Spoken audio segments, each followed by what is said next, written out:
Hey guys, welcome back. I'm Ash. I'm Elle, We are Wig-wig Cosplay. and this is Shit Cosplayers Say. And today we are here with our friends Wig-wig Cosplay. Hey! That's us. That's us. So we warned you that they were going to come back at some point. Dun dun dun! So we figured we'd bring them back for a very special and highly requested episode for season 2 about getting judged at a cosplay contest. So Wig-wig, why don't you tell our friends a little bit about all your amazing judging experiences and remind them a little bit about yourselves as well, please. We are Paragon and Sky Pirate, go our cosplay names. We've done a bunch of judging across the Midwest and some on the East Coast. We've judged very, very, very small cons all the way up to some bigger cons. What's our biggest one? Possibly Otakon or Yoma? We've done quite a bit of judging around. We've been in a lot of judging rooms, also competing. So yeah, we've been around the block as far as judging goes, for sure. Like, we started judging years ago, so we've gained a lot of experience in judging. So our judging is just like costume making. You get better as you go, and we definitely have learned as we've gone, and I think that's just why people keep bringing us back to their conventions and why people talk about their judging experiences with us, because we try to just make the judging experience the best for each contestant as we can. Right. I mean, the contest is a big part of somebody's con if they're going to do it. So as judges, we want to make sure that that's still a fun part of the con. And I definitely think that's something that you can see more so with people like you that have experience on both sides, who have been in the competition circuit and know what it's like to be one of those competitors. We appreciate judges that have judging experience and competition experience from both sides. Yeah, that's definitely important to us, having been both competitors and judges. So we know when each competitor comes into the room, we know exactly how they're feeling. Like, we know that nervous feeling, we know that anxiety, we know that pride in your costume. We know all those feelings, and we as judges just want to bring out the best in each competitor. We do want to note that this is not a how do I win guide. We get this question a lot submitted, particularly when things were a little bit more hopping in the competition community. We would get a lot of messages going, so how do I win like you do? There's no prescription for winning. I mean, we can give you some tips on how to maximize, what you're doing, but we can't be like, if you do this, you will win. Like, that's just not feasible. So we'll give you some tips that may help, but there's no such thing as a winning a cosplay contest guide. Yeah. Darn it. Right? Wouldn't it be awesome if there was? But, every contest is drastically different. Every judge is different and judges differently. Every contest is looking for different things or a variety combination of the same things. Every contest has different rules. Yeah, every contest is its own entity. Like there's no bonus points for having won something else a year ago. Like everything is self-contained. Like it should be fun, at least to some extent. Stressful, sure, but also fun. We have fun amongst our stress, don't we? Usually. Absolutely. Usually. Sometimes. And sometimes we go, wow, why did we do this? And then we take a step back and reflect. We're like, how can we make this better for next time? Right. Sometimes it's how you approach it too. Like sometimes if you feel you're not having fun and you find you're not having fun, like there might be changes in like how you're thinking about it or like what your goals are. It could be a personal thing. But do I have to make my cosplay to be in the cosplay contest?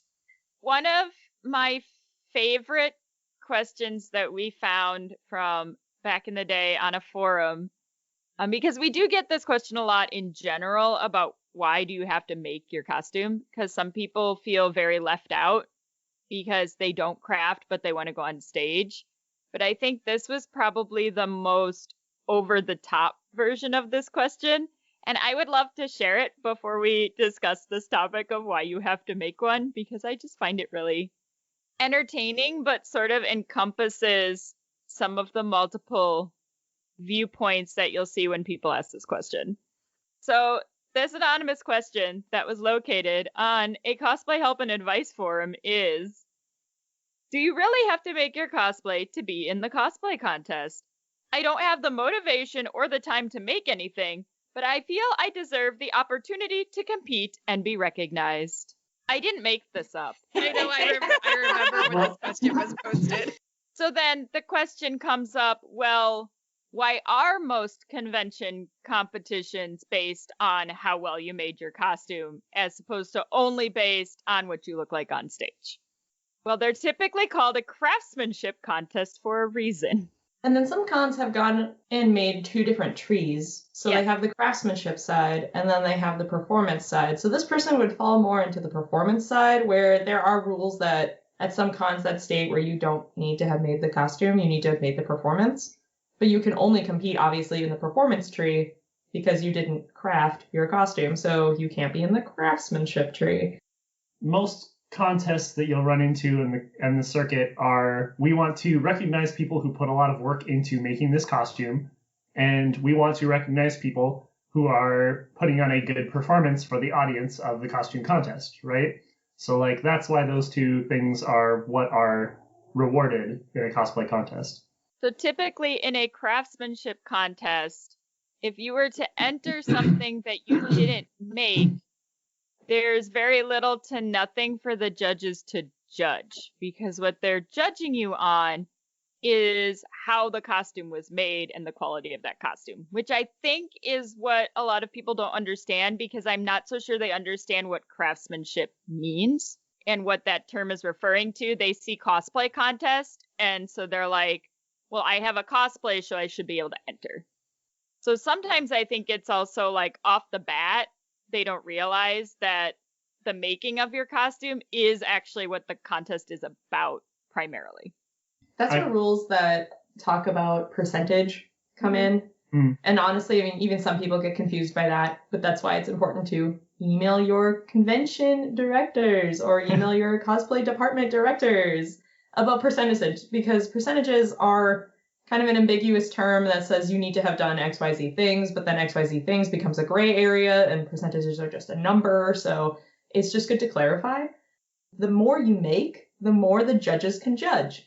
If you make less, the judges cannot judge that. In large terms, it makes more sense to think of it that way. So just make more things. Wheel it back around really quick to the how do I win a cosplay contest? Like, you don't have to make 100% of your costume to win a craftsmanship award, because if the judges are good, they're going to be judging you based off of what you did do, not what you didn't do. So like if you purchased shoes, like that's totally fine. You just won't get credit for making the shoes because you didn't make the shoes. However, you will get points if you altered the shoes or like painted them or made boot covers or something like that. So that contributes to the made portion. It doesn't matter if the shoe underneath comes from Payless. It doesn't matter. Right. So I mean, if you're looking at a costume and you only made like 80% of it, like that's fine. You could still totally win a craftsmanship award if that 80% that you did on it is like high quality work and, you know, it looks really good and it fits well and it's got all the hallmarks of good craftsmanship and stuff like that, because that's what's really important. Because the caveat too with the make more statement is it needs to be made well. Yep. So don't just do quantity over quality. Always focus on quality and make sure that what you're making is really well made. It's a lot of the use of the verb made. I do think that's one of the things that newer cosplayers don't always realize is sometimes less is more depending on what you're doing. The common trope of adding lots of things that aren't necessary because you think it's going to elevate your costume when it may actually detract. I've seen that probably more than anything else, where you know, someone tries to add something to a costume that doesn't necessarily make sense, but because it was quote unquote difficult to do, they think that it's going to get them more credit or points towards their costume. Yeah, that's a big thing. I know we've seen that too, where maybe the particular like addition or embellishment doesn't really go with the flow of the rest of the outfit in general. It's definitely not on the source material. And if it's not well done, it's going to distract and detract from your overall quote unquote score. Yeah, so if you like make a costume of like a kid that's supposed to be like a street urchin or something and you put gold work on it, like that doesn't make sense. So, I mean, at least make the embellishments make sense to kind of the character motif. And I mean, sorry, our cat is trying to become part of the podcast again. That's okay. Peppy wants to be involved. What's up? Hi, Peppy. So what you're saying is I should cover this urchin costume in rhinestones because that's totally going to make sense and elevate my costume, right? Only if there's 10,000. Only if there's 10,000, right? Only if it goes all the way around. And Oh, it no. goes... I'm never going to outlive that. No. No. This Side is why note, it's important to have that your was judges be crafters too. That was a question I was asked in a judging appointment about a dress that I had made. And that was the question the judge chose to ask me, was whether or not the rhinestones went all the way around the bottom of my dress. Not about like some of the other complicated work that had been done. About the rhinestones. Trim that was added to the bottom of the dress or the construction of the dress at all. It was, do the rhinestones go all the way around? Do the rhinestones go all the way around? Why, yes. Yes, they do. So I think a good like rule of thumb when you're thinking about like what are the judges looking for and like how well is this going to be received by a judging room? Quality is like how clean and how accurate and how, I guess, detail oriented is the work. And then like kind of the tiebreaker would be like how difficult was this to execute? Like if you execute something that's relatively simple really, really well, and somebody else did something hard kind of badly, the person who did the simple thing really well is going to win in most judging rooms. So quality is king, and difficulty and like different skills and stuff like that are kind of like the next metric. And then too, like touching point on accuracy, like if you choose to stray away from something from the original design of the character, be sure to be able to back that up. So Yeah. if you decide to pull from, a time period or a specific genre of like movie type, like Broadway musical, be sure that you can, bring that into your like whip book or into the round when you're talking with the judges, and make sure that that makes sense on that character and what you're trying to portray on it, rather than saying, I just did this because I liked it. Try to have reasoning behind everything that you do on a costume. Yeah, I mean, a judge is less likely to hold something that's inaccurate against you if you have like a reason and you say you did it with purpose. So show that, like, sell it. Make it a selling point for yourself, and don't just kind of make it look like you did it and then you're trying to make up excuses for it after the fact. Even if you didn't do it on purpose, you did it on purpose when you're in the judging room. Never talk about negatives in the judging room. Please, Yeah, that's please a don't big tip. do that. Big. If you want to know how to win in a costume contest, don't talk about the things you're not proud of. Talk about high points only. It's the judge's job to find the things that are wrong with your costume. It's your job to tell them all the amazing stuff you did. Well, lead them to the things you want them to see. You want to show them your high points. And make those stick in their mind when they're in the judging room later. Like, ultimately, you want to treat your judging appointment kind of like a job interview. Like, you're not going to go to a job interview and tell your interviewer all the reasons why you would be terrible at this job. You're going to go and you're going to talk about all of your skills, all the things you know, the things that you're willing to learn, all the high points that are on your resume. You're not going to talk about that one time that you were unemployed or that you got fired from a job. You're going to talk about all the good things that you've done and kind of sell yourself as why they want to pick you for that particular position. Well, that kind of wheels back a little bit to possibly defining what judges typically mean as accuracy. I know we mentioned the term a couple times. Accuracy can mean a few different things, but it does not mean your physical appearance as far as your physical human appearance, not your costume appearance. So like... Yeah, like height, body shape, like anything like that. That we don't expect you to change your body size to fit into a costume of a character with a different body size. That's unreasonable and really stupid. Like, be yourself. Yeah, Just wear a costume. The points you get are how did you alter the costume to keep fidelity to the costume and fit you. So that also does include not changing your skin tone, not worrying about whether or not you're wearing contacts. If you need to make an alteration to your costume to fit your body better than what it looks like the costume, quote unquote, should be, do it. I know That's a lot of fine. people do that for modesty's sake. So Yep. if a character wears a really short skirt, they might make it a bit longer because it's a comfort level for the person wearing the costume. Please don't make a costume that makes you feel uncomfortable with yourself. Like, Right. make the costume fit you rather than fit the enigma of the character. Because you're not the character, you're yourself wearing the costume of the character. So you want to be comfortable the whole time that you're that character. The vast majority of judges that you will meet will be totally understanding and supportive of you making alterations based off of your body or your comfort. There may be some out there who don't, but I wouldn't worry about that subset, I guess. They're not great judges. Right. Yeah. I'll say it. If they're going to be that kind of judge, then it's not necessarily the type of contest you want to win anyway. Yeah. I know, Ash, that you've done it a few times where you've altered parts of costumes to fit your comfort level. Absolutely. Well, when we did Sailor Moon and I was Queen Helenia, she's got these weird, like, almost like flower petal shaped cups for her dress. And I'm like, first of all, that is not supportive at all because I have a large chest size. And second of all, like, I'm going to be showing, like, front boob, side boob, top boob, like, all of it. So I changed the cut of the top and everybody was cool with it. I'm like, and I put straps in it instead of making it strapless because support is a beautiful thing. I was like, I need comfort. And playing into that, because you added that support, the fit wound up being so much better on you and it made you look beautiful. Putting aside fit for accuracy, so that way then it kind of would look not as great. You went for fit, which made it look even better.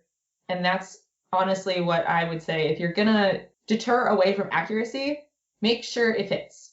Like, make your new accuracy fitting.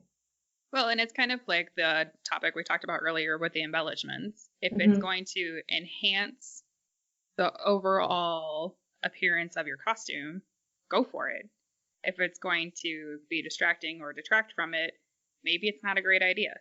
And I think we've all made some adjustments now, just sitting here thinking back. I'm like, especially for wearability, because I'm always really big on wanting to be able to wear my costumes and not just like stand there being super uncomfortable, because I have too many of those now. Beryl is semi-wearable, but still not super comfortable. But we split her into two pieces to make her more wearable and fit better because of, like, my body shape versus the type of dress I was supposed to make. I mean, I'm sure you guys have made alterations before as well to make costumes more comfortable and more wearable so you can move, because that's important. I like to be able to walk, and I like to be able to sit down. Sitting down is a luxury, but I like to be able to walk. Sitting down is a luxury. I've had one costume where I couldn't sit, and I'm like, if I can avoid ever doing this to myself ever again, I will do that, because it was awful. Oh, I no, really it's like terrible. costumes where I can go to the bathroom by myself. Yes, the Also- bathroom is Well, also those are important. nice. A judge should not be taking off points for you making your costume livable and things like that. You know, your accuracy should not come at the cost of wearability or, you know, modesty or whatever is concerning you in real life that character doesn't have to worry about because they live in cartoon land. Yep. Well, exactly. Like, Toontown is My- cartoons. Yeah, exactly. my favorite part is seeing how people made some of these things wearable. Like, that's something that just is always really intriguing to me as a judge. Should be relatively impossible to function in, but they figured out some cool trick so they can, like, pop stuff off to sit down, or did this joint this way so they can move. Like, I always find that really fascinating. You can make adjustments so you don't have to be miserable. Well, I mean, we all gotta I suffer mean, a little let's bit, not go right? that far. Suffer during the creation don't make it process. the most miserable experience Right. of your life. Mitigate your Yes. suffering. Obviously, you're not doing it for fun anymore. Like, you're suffering. Yep. Please stop. Yeah, I like to keep all my suffering during the planning and creation stages and not the wearing stage. And like the 2 seconds before you go on stage. Yeah. You're like, existential dread. Like if you're getting all your suffering out in the planning stage, you ideally should then have less suffering in the wearing stage because you've planned for the possible suffering of the wearing stage during the planning stage. I mean, there's still always going to be like unforeseen suffering that may occur. Unforeseen suffering. I mean, it happens. Sounds like a Cards Against Humanity card. That needs It like does. that sounds like a merit Suffering. badge that we need on our cosplay scouts uniforms. Like that, I bled on it, and Yep. I bled on it. Yeah. Unforeseen suffering. Oh I man. suffered in this. No. I suffered in this. To bring it all back around to judging, Thanks, Paragon. we're judging you based off of what you did. You know, that's the key, one of the core tenets of a judge in the judging room is you judge what the cosplayer did. You're not judging all these other weird peripheral things. If there are justifications for decisions, then you take that in stride and you judge what was done. Then the next step would be, was it done well? Well, right, So- yes. So that's the first step of judging what was done Absolutely. is, was it done well? Was it done cleanly? Was it done with technique? Yeah, because we always say, whenever people ask us, what are you looking for in judging rooms, or what do you do to make it so that your costume, has a chance in a contest? We always say cleanliness is king. Yep. You have to do the cleanest job for what you can do on what you did. If you manage to make a beautifully clean costume and your skill set is like shining through that, you have a darn good chance. It just comes down to, did the other person who's also running for the same award as you do a clean job, but did they also do more and did that cleanly as well? Start at base of percentage made, and then it goes up to, was it done well? And then it goes into the subsets of, was this tiny thing done well? Was this tiny thing done well? Until someone falls behind. And that's where you get, your tiebreakers from. And usually what that comes from is somebody had one thing or a couple pieces that weren't as clean. Like there were things that could have been improved upon. Maybe it wasn't sanded as well, or maybe the seam isn't the way it should be, or there was some curvy sewing lines. It's the small things that made it less than perfect when put up against this other person's small things that made it less than perfect. Which one's closer to that pinnacle, that shining star that we're all shooting for, right? Like the perfectly sewn and crafted costume. So basically, we're getting nitpicky. Yep. Yes. It doesn't mean your costume's bad. No, not absolutely at It's that all. it's so good that we had to get crazy nitpicky. Right. Yep, we had to decide start who looking won. for the short straws. Right, because when you come out from a judging room, usually there's a bunch of amazing cosplays, but we have to pick one or two or whatever it happens to be. But there's always a bigger field of really cool stuff that we wish we could give awards, and then we have the horrible job of narrowing those 8 people down to 2, or whatever. So we have to get to the point where we're like, all right, what tiny differences are there between these amazing cosplays that we have to find, and so that we can give the award to who deserves it more in our minds. There's a surplus of great costumes and a Yep. deficit of awards, but that doesn't mean that we should be giving more awards, That's what makes it a contest. because that's what makes it a contest. You shouldn't be giving out an award to everyone, because then the people who win the awards don't feel special about winning that award anymore, because now everyone's getting an award. And it also doesn't make other people try harder to win an award next time too, or in a different contest. It takes away the meaning of it when you give out so many. And especially if you're giving out 37 awards and there's 41 competitors, it really sucks to be like those last few people who don't get the award, and you're like, wow, you gave out 37 awards, but I didn't get one, It makes them feel really bad about themselves. And honestly, I'd rather there be just a small amount of awards than a large pool. It makes me feel that I know that my costume wasn't bad, but I know that there are things that I can improve on. I'm going to go and, inquire of the judges, and if they are able to, want to, or, it's accessible for them to be able to give me feedback. Don't ever pressure a judge to give you feedback when they don't want to, by the way. just be kind. Be kind of their privacy. But if they do give you feedback, take it with a grain of salt. Take what you feel might be, the real standouts. If they try to give you a sewing tip or like a sanding tip, maybe you should follow that and give it a try. See what happens. If it's ridiculous little things like, you should make it with like a thicker type of fabric than a thinner type of fabric or something like that, then like that means that your costume was pretty good and they needed to get down to nitty gritty. Very, very close. And like those are silly kind of comments, but sometimes that's the only feedback they can give you. And right. I mean, be nice about it. Say thank you and like walk away. If you don't like the feedback, don't ask for it. So I mean, it comes down to taking the feedback, and then like siphoning the feedback through kind of like a grain of salt sieve, and taking what you find is most valuable and then applying it. The only way that you can get better is by applying feedback and striving to be better than what you were before. If you leave a contest and you're like, I don't know why I didn't get an award. Like if you look at your costume, you're looking at the people who won and you're like, I don't understand. That usually means you were extremely close to getting an award and there were just like the barest of differences in the judge's mind. And keep in mind that they only have 2.5 minutes or whatever it happens to be to look at these costumes that you may have been staring at their costume the whole green room. They're doing the best they can under their time constraints. We don't always get it right, but we do try our hardest to do what we can to make it as accurate and fair contest as possible. There are times where we make mistakes. There are times when the reward structure is not perfect.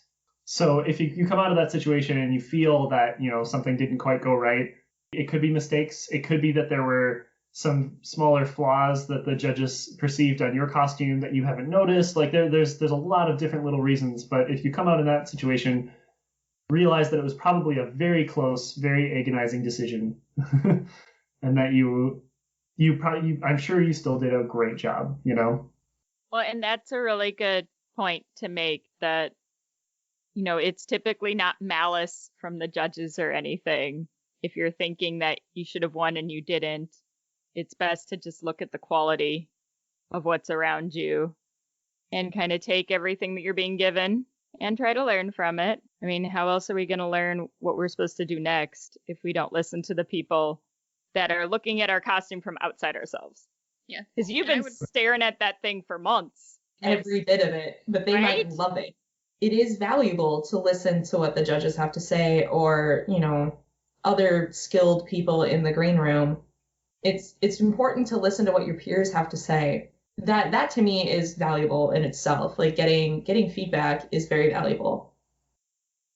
And I would encourage people that are winning awards to also seek that feedback from their peer and their judges. Yes, absolutely. So important. Room for improvement.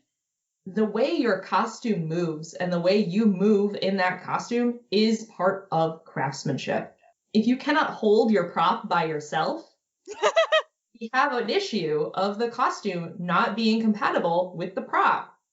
If you cannot move in your costume, period, we have a problem of mobility of you wearing your costume. Like, it comes down to, can you move in the costume and how does the costume move with you? Like, if it's clunky and not, not fluid, we have a craftsmanship issue with maybe how something is connected or how a strapping system is working or how these fabrics flow with each other. Is your wig properly on? Things like that. Is the hat secure? It comes down to tiny little things like that you do on the stage that are also part of your craft. Yeah, I don't expect any big clunky pieces unless you're like playing somebody from like the Lego movie or like Polygon Final Fantasy VII. Polygon from Lara Croft. Yes. Polygon Lara Croft, please. Some of those different expectations. I know, Sky Pirate, you kind of mentioned something really interesting about differences between beginners and masters when we were kind of setting up before we started recording. So I didn't know if you guys wanted to give your 2 cents on some of those differences between a beginner versus a master. Well, I think the overall expectation of both beginners and masters is that they should ask for feedback on their work because that can only make them better. And masters are probably like, hey, I've already made it to the top of the tower. Like, where do I go from here? That's the most important part. If you've reached your plateau Mhm. You need to continue to ask for feedback to continue to climb the mountain to wherever the mountain goes, into the clouds. I don't know, to that star that we all want. The fact of the matter is, Masters is the widest category that we have, because beginners are starting out and there's they're up to a certain point, and then from there, or roughly there, starts our kind of intermediate, journeyman, whatever it happens to be, kind of section. And then everything above the end of that point is Masters, like up to professional costuming. From anywhere from that point to professional costuming, that's all Masters. Masters is by far the biggest, widest category. Which is of ironic. People. So you should always, if you hit Masters, that's not the end. You're at, the beginning of, the really crazy stuff. I mean, honestly, you're at the beginning all the time. We're always all learning. No matter what level of cosplay you're at, even if you're at professional, there's still something you don't know how to do. So you're always trying to learn how to do something. It's just the quality at which you make it. So at beginners, we expect some of the costume to be made. It's becoming more that more beginners are just cranking out these amazing costumes where they've made, more than some intermediates make on their costumes, which is just incredible to me, and, keep up the good work. For beginners, we always kind of look for how much was altered or, how much was made in, congruence with what was purchased. And, we're a little more gentle about the technique on it too, because I know that beginners are beginners for a reason. They are just starting. There's always the one beginner or the two beginners that have been sewing for a long time or have been foam working for a long time, but just never entered a costume contest. So they would automatically have to be part of the beginner class, even though that their level is showing that they're probably more intermediate or lower master level. So there's always going to be beginners that break this mold, which is totally fine and expected, honestly. But for the majority of beginners, we're honestly more gentle about how we approach the costume and the techniques. Condolences to finishing seams and things like that, where it is expected of an intermediate to be finishing the seams and absolutely mandatory of a master to be finishing the seams. So there's kind of a lineup of how, at least when I go into judging and I see this person as beginner, it's not that I coddle them, it's that I know what my expectations need to be of a beginner. There's kind of two different things here. There's one measurement of beginner versus masters, and that is how many awards have you already won in cosplay contests, right? So that's a difference that's measurable. When it comes to winning a category or winning an award, from a judge's perspective, the judging criteria are usually the same. It's still, how clean is it? How much did you do? What techniques did you use? How well did you use those techniques? That's the measuring stick is kind of the same regardless of where you're at. But the way that, I guess maybe that we treat you, or where you are in your cosplay contest journey, is what the categories speak to. So it's still going to be the person with the cleanest costume and the most that they did in the beginner category that wins the beginner category. So and the person who beginner who finished the seams, and the master who did the most and did the cleanest and had the most technique is going to win the master category. But in a lot of ways, it's more where are you in your journey? So a beginner, if I'm a judge looking at a beginner's costume, my expectation usually is that they're a beginner. They're learning these techniques. They're wanting to. If they're entering craftsmanship contests, they're wanting to show off or they're wanting to get better in their craft, right? These are people, they're working on it. They've learned some stuff. They might not know everything. So I want to try to help them grow, right? Because they're in the beginner category. They're looking to improve. As a judge, I would like to see them improve and help them know in which directions they need to be working in.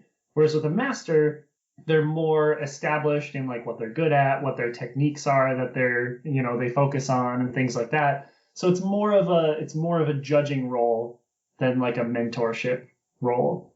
Not that we have enough time to truly mentor all those beginners as much as I'd love to. Just have a second judging session after the first one, being all right, let's talk Rap about session. Yeah, exactly. Everyone sits on the floor, which would be amazing. And we're all hey guys, you're all amazing. Whether you're going to win an award or not, there's no difference between beginner and master in my mind. It's still going to be, it's the same metrics that you're being measured against, but it's more of how we're approaching you as fellow crafters as a judge.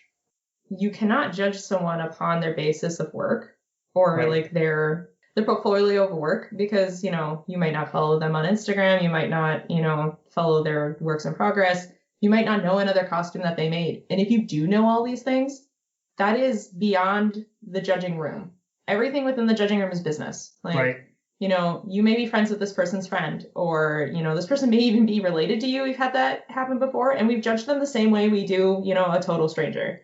Judging is business. Like, we keep it to the measurements for, judging. And if there's outside kind of outliers of like, I don't know, this person was like nasty at a different convention, or this person won in this costume at a different convention, but there is no rule about that costume being upgraded and entered again at this con in a different level, or there is a rule against sandbagging, that we address. But if there is no rule to that, we cannot think about those things. Those are outside, information that should not be percolating Right. into the judging experience. Yeah, I mean, nothing should. Like, you're not being judged against your category. Like, I'm not saying, oh, you're a beginner, you should have done this, or you're a master's, so you should have done this. You're being judged against the other competitors in the contest. So it's like, yeah, you did this. What did this other person do?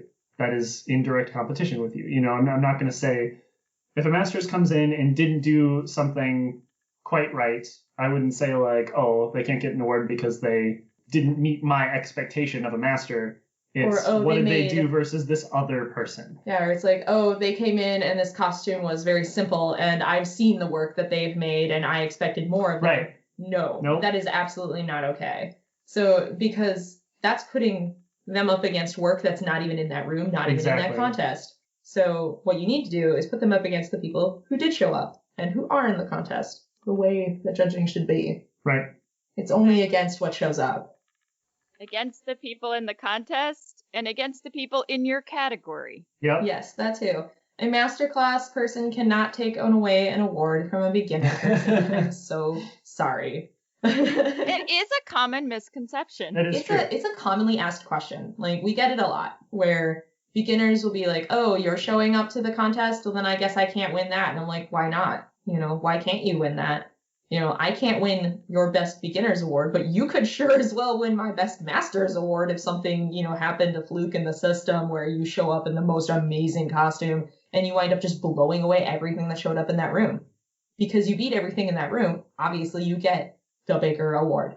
A beginner can win multiple awards that are outside of their category if their costume is good enough for that, against like what it is up against.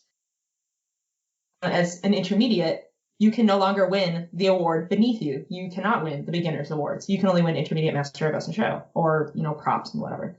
If you are a master, you cannot win the intermediate or the beginner award. Beginners and intermediates, please stop fretting that these masterclass cosplayers are stealing your awards. They're not.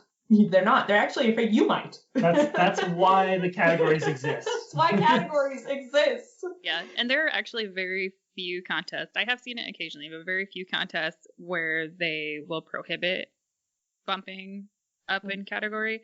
So in most of your contests, like you were saying, the beginner, if their work is better than every journeyman in the room, are likely going to be bumped and then be given that journeyman award instead of a beginner award. Like Skyfire said, they're not going to steal your awards from you. A master's competitor cannot steal best beginner. It's not possible.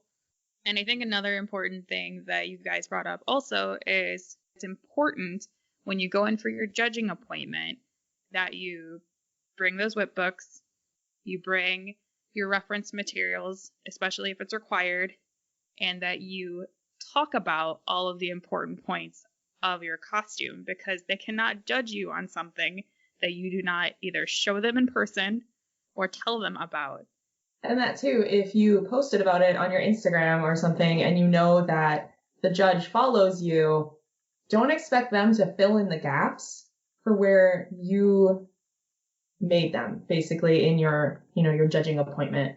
So if you forgot to mention something, don't expect the judge to step up to fill in that gap if that's information that they know only through social media or by being your friend or something like that. Try to come in with a very cohesive spiel. Like, come in with a job interview in mind. Like, you have it down and you want to make this little speech. We will give you the time to make that little speech. Like, if you don't want interruptions, state it at the beginning. If you have note cards, state it at the beginning and just like read the note cards. Like, we don't care. We want you to be successful. We want to help you. And if we see that you're struggling, like, a lot of people have speech anxiety in front of other people. I mean, I used to have it terribly, and now I run panels, and I never thought that I'd be speaking in front of a room of people, or let alone on a podcast. And you have speech anxiety. The judges aren't going to mark down your score for that.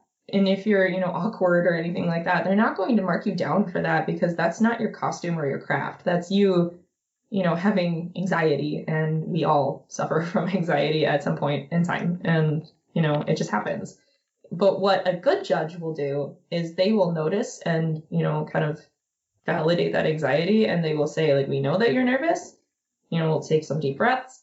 Also, I know I do this a lot. I'll ask leading questions. So if I see that they're not touching on something, or if they're like struggling to get technique out, or like talking about techniques out, and they're not remembering a lot of words, I might supplement those words, or I might, lead a question in like, how did you make this? Or what did you do next? And things like that, to try to get more words out of a person who is suffering from, public speaking anxiety. That is a big contribution that I know that I try to do for all contestants, no matter the level in the judging room. I have a horror story as a judge. Uh-oh. Speaking to telling the judges and what you did, and having limited time for the judges to be able to see your work and judge you on it, and making sure that you're covering what you did. We did judge a costume one time where they talked about their costume, and they did really well, and they were in consideration for awards and stuff, and they ended up getting a minor award. Later, we found out that they did not come in with a whip book, by the way. Right. Later, we found out that they had done a part of the costume that they never talked about, that they had actually made that. We assumed that they hadn't made that since they didn't touch on it and didn't talk about it all and focused on the rest of the costume. If we would have known that they made that part of the costume as well, I would have fought very hard to get them a major award. And that judging haunts me to this day. So it is so important to bring your whip book. Like, if there is something that you wind up not speaking about or speaking in detail about, your whip book will be able to fill that hole. Right. And it's so important to bring that, a reference photo, your work in progress book. That way, if you forget something, speak on a little bit on everything. Right. We have that reference that says, oh, you did make this. Okay. And we can give you credit for that sort of thing, because if the judges don't know everything that was made, they can't judge you to the full extent that they should have, and then you become the judge's nightmare forever. And I will never forget. It's a good nightmare though, because like the costume was really nice, but it's just so sad. But I wish they could have gotten a better award. I know. They should have gotten a better. I agonize about like what should win, and trying to give the awards to the right people, and doing like the very, very, very best I can with the information I was given, and knowing that like I made a mistake like that is just like killer. But we all make mistakes. We're all just nerds in costume. Right. We feel this way because we care. I mean, that's Yes. what it comes down to. It you have that little like gut punch in your heart because you care about your contestants. One of my favorite things that happened when we were judging, and we've had this happen several times, and to me this is just like, the more it happens, the more validating it is to continue to judge, and to continue to judge the way that we do. We've had people who have not won awards, like not even a judge's choice, come up to us and thank us for their judging experience, because they felt listened to, and they felt respected in that judging room for the amount of time that they were with us. They had our attention, our full attention. We made them feel so at home and comfortable and like loved, and that we had seen their work. Yeah. Because you come to the cosplay contest partially to show your work and be like, hey, look at all this cool stuff I did. So like, even though they hadn't won an award, they still felt as though we had seen their work and like appreciated it. And they had to come and tell us. It was so exciting and so validating to them that they had to come and tell us about that. And that just makes me cry, honestly. Like I'm a little teary, because it's so important as a judge to make sure that like everyone is getting their time with the judges. Because I know that when I was competing, that was really important to me, was to have that time with the judges, because you are signed up for a slot. They should be focusing on you. They shouldn't be focusing on something else. It should be about you and your work. And when the judges give you that time, it's so nice. That is my favorite part, when they come and they want to talk to you afterward, whether they've won anything or they haven't. They are excited because you were excited about their work, and they want to come and talk to you, and they want to share with you. And like, I know for me as a judge, that's my ultimate goal, is to just make sure that they're having a wonderful experience. You, by the way, out there, that we usually get to judge at contests. We're hoping for a better 2021, as we're recording this a little bit before that. we're all just so like sad and happy at the same time. I know. Well, and it gives you the warm and fuzzies, but then at the same time, you're sad for them that maybe they've had experiences in the past that didn't make them feel like that. Yeah. But you only have control over your particular experience with them. Yep. You obviously don't have control over other things that might have happened to them during their competitive career. So the fact that you were able to turn that around for them, Right. that might have kept them going in the competition circuit. Whereas if they would have had another bad experience, they might not have done it anymore. Yeah. I mean, we've all had negative judging experiences, but then I really remember like the really excellent judging experiences. Like, one of my favorites was after we won at Colossal Con, how freaking excited the judges were afterward. Right? They were so excited to come and talk to us about just our costumes and our performance, and they were just excited to just have a little bubbly moment of, congratulations, we're so proud, like, you did all these amazing things, like, we wish, like, this could be like an always kind of thing, Right. we're so excited for you. But then they also move on and they talk to the other competitors, which I enjoy, because I don't like, the one thing I don't like is when the judges or like all the winners just kind of stand together and like hover and like have their own little cool club. I wish that like more people would go and talk to other people. Like, as a judge, I make sure that I go and I talk to the people who stood out to me in the judging room, whether or not they won an award. I always go and congratulate the winners, because that is kind to do, and you should do that. That's just being nice. And I especially love talking to the people who almost won, because I want them to know. I want them Like, to know. I want them to know I that know, they did it's so like you've been well. holding it in. You've been holding it in the whole time. You want them to know they were so close and they did so well. Right, and then we really, really loved their work, and then even though they don't have an award, I want to acknowledge them because they did like a super good job, and I feel like the contest awards are all or nothing, right? Whereas in actuality, it's gray. Yeah, well, all the costumes are on like a scale, and usually the difference between somebody having an award and not is so small, but then the recognition is all or nothing. I really, really want to talk to those people who are almost at the point to getting that big recognition and didn't quite make it. I want them to know that they were up there. Like, I want to give them some recognition. I guess, like, touching back on how important it is to just kind of get that one moment with the judge. Like, what kept us going, honestly. Like, a long time ago, like back when we first started, we had a conversation with two judges, and they talked about, different scene finishings and what you could do to like aesthetically like change the look of this that can, up the game of the costume. And honestly, it changed my world. I had a fire lit under my butt that was just like so hot that I needed to just continue run. And I ran for 6 years. And those judges are my friends, and one of them literally, like, we competed later on in a contest where they were in it, and we wound up winning, I think, Best Master at that, and they looked at our costume, and they had known our journey, literally our entire journey, and they looked at us and they were like, what have I done? Like, in the funniest of manners. And I was like, you created a monster. And so we're just like standing there joking about how like the tiniest little thing that you could tell someone about like how they, go about a technique can literally just put them on such a different level of wanting to learn and wanting to master a craft that it just creates this upward stride for them in cosplay. And honestly, like, that's what I aspire to be, that judge who talked to me, who gave me that kind of push. I want to be that push for other people. Like, I want to get the ball, rolling. I want to get the wheels turning, I just want to help people. I want people to get that upward momentum. And I think that's really important in the cosplay community, because a lot of people are, either staggered or it can kind of get toxic at times. And, we just need more positive people to be, elevating and uplifting rather than comparing. And because it's always sad as the judge because people just think that you're comparing people. But like, really, that's your you job. are, but you're also trying to find like all the positives that you can. So you're trying to find like every sort of, glimpse of positivity. Comparison has such a negative connotation, and that's why I want comparison to be more positively looked at. If you're in the green room, you don't have to hang out in your chair 99.9% of the time. They're not going to make you sit in this like designated seat. I think we've only been in one green room where they're like, no, you can't leave.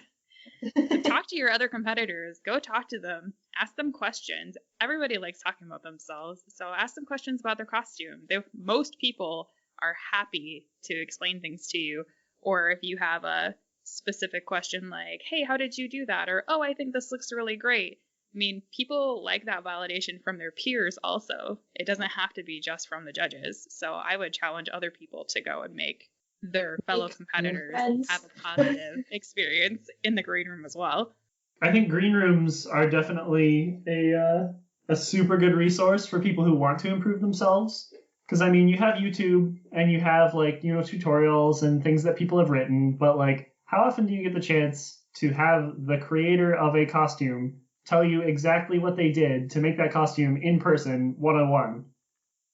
The green room is your chance. That's where you go if you want to know, the down low, specific from the horse's mouth info on a costume piece that they happen to be wearing at the time, So they can point at it and be like, I did this here. You can see how it is like this. And it's in-person super tutorials straight from the person who created them. The green room is amazing. Super tutorial. Yes. The green room is also the land of friendship because really when you go and you talk to someone else about your costume, you might also make a friend. Lo and behold, we made friends in the green room. I'm pretty sure that's how we made friends with you guys. That is exactly how we made friends. Anime Iowa, right? Yep. Yeah. Long time ago. Long, long ago. In a galaxy far, far away at this point. Well, where can our friends find you if they have any questions for you? We are active on social media, so you can find us at Wig-wig Cosplay with a dash between the wig and the wig on Facebook. And then on Instagram, all is one word, no dash, Wig-wig Cosplay. And we are kind of hyping up our Twitch channel, Wig-wig Cosplay, no dash, for, I guess, the future of kind of watching us work and seeing our work and talking to us about, stuff. We'll host mini panels and stuff on there, just to try to keep the socializing up and the panel, the panel jive that we've got going. Yeah, we don't have a schedule or anything. Yeah. But we just kind of, when we're working on stuff or I'll announce it in our Instagram stories usually. Works out for us, yeah. When our Twitch is about to go live. I try to give at least 3-day warning. We will try to figure out a schedule, but, times are unprecedented. Yeah. As every company has literally said in the last forever. We're active on socials, so just, toss us a message and come chat with us. Yeah, I'll make sure that I put all of the links in the show notes as well as in our Instagram posts so you all can find them at your leisure. Make sure that you're following them on Twitch so you can get super tutorials. Because we'll literally put it straight up into our camera and be like, look at the thing. Look at it. That's the only way to get a super tutorial is if you follow Wig-wig Cosplay on Twitch. It's the only way. It's the only way you can get it. You have to go follow them on Twitch. Until cons come back, obviously. But hopefully by the time that this episode is premiering, cons are a thing that we can at least think about. Knock on wood. Now they're not. All canceled. Womp womp. Everything is canceled. Everyone is sad and they're cosplaying their house.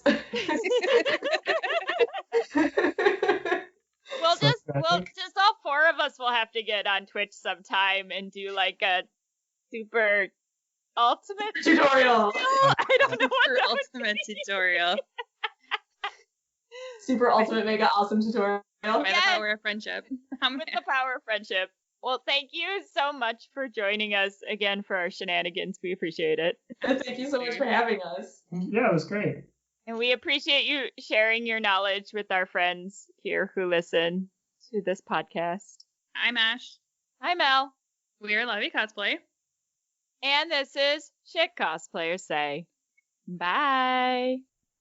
You've been listening to Shit Cosplayers Say, an LVC production.